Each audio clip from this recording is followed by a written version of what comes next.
If we do not successfully predict the question for this question, we are going to be in a lot of trouble. And that's because this is testing some kind of weird rules, and if we're not thinking about them, then we're going to just miss it and just go with what sounds best. And honestly, it's even hard to know what sounds best because there's just this is just like a weird sentence. So what I notice is, yeah, there's some like transition-y stuff here, because, therefore, but those really mean the same thing. So that is less interesting to me. What's really interesting is, okay, we have a comma in some of these choices. We have commas next to the choices. There's a lot of commas in the sentences. So this is really about punctuation. And if it's about punctuation, it's really about sentence structure. So I need to pay attention to how this sentence is built. So that's hard. It's hard here because there's like just so many things here. Let's try to read just what's there and see what sense we can make of it. Drones are less expensive, provide finer grained images, and they fly low to the ground, can take pictures even on cloudy days. Hopefully you hear that, especially near the end there, something is off, right? There's a piece of this sentence that isn't behaving the way that we expected it to. It sounds like a list, but then what's this thing at the end? So we've got to kind of dissect that. And maybe the best thing for you is just to read all four choices and try to sound out where the sentence is going to begin and end and things like that. I think of it a little bit differently. I see, okay, here's my main sentence. Drones are less expensive, provide finer grained images, and can take pictures on even on cloudy days. It's a list of three things, all three things that drones do. So that's my main sentence. And so now I've got this other weird thing here that's just like in the middle, getting in the way. But, oh yeah, right, there's a comma here. And that's what commas do, is they split up things that are different parts of a sentence. So yeah, they split up lists, but they also show us where there's an interruption. And so it kind of makes sense that we've got this transition from like some extra piece to what is really the end of the list here.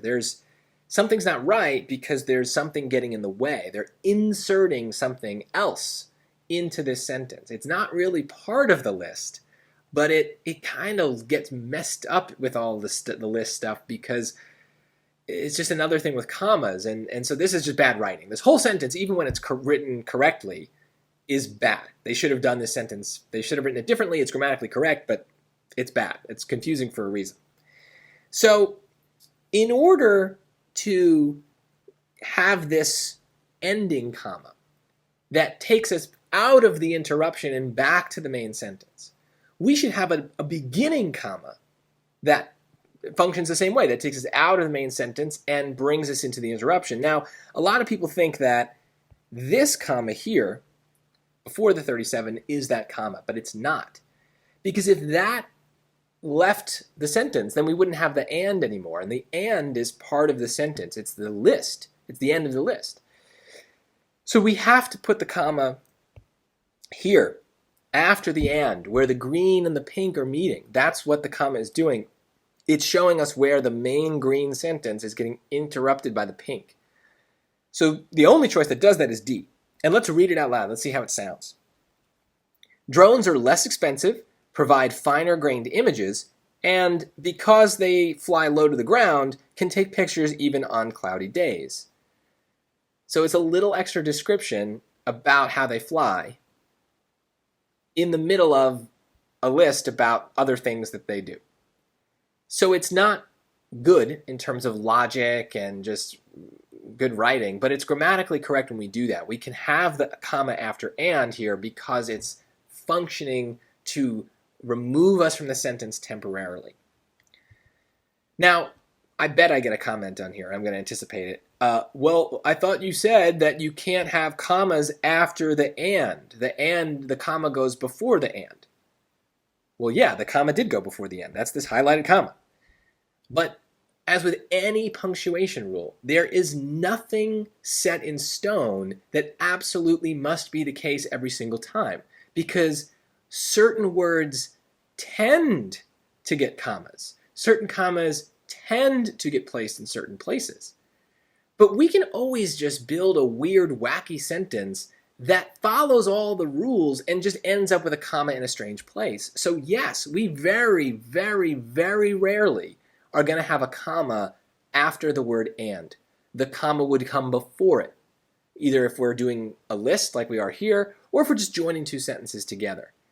But we created a sentence that is the rare exception because we have an interruption. Some other comma rule is superseding that, is taking precedence here. And so that's the thing, is there's so many comma rules, and they're like little pieces you can move around, and you can build a sentence in lots of different ways. And so the SAT in particular is trying to find those places where the normal simple rules that you learned don't hold up. The way that I learned about a lot of commas in school is that commas go before certain words, after other words. We think about the word as requiring or not requiring a comma. And that's helpful. It's a good guide. But it's not set in stone. There are reasons why that might be broken. It's not actually a broken rule. It's just that you can have lots of varieties of sentences, and sometimes we structure things in such a way that we end up putting a comma somewhere where we normally wouldn't. It's a valid comma. It's a grammatically correct comma. It's just unusual. So you have to let go of this idea that punctuation marks are tied to certain words. The SAT is going to try to find those pressure points where the rules seem like they're being broken, but it's really about the sentence structure. That's why we use commas or any other punctuation mark. It's about the structure of the sentence. So in your head, try to do this highlighting thing that I'm doing, right? Try to find the main sentence, try to find interruptions. How are these pieces interacting? That's when we need to use commas or not use them. It's tough. It takes practice. It's a hard rule. It's a hard version of the rule. But hopefully this was a nice little reminder that there are going to be weird circumstances with punctuation on the test, and you got to think a certain way to prepare for those exceptions.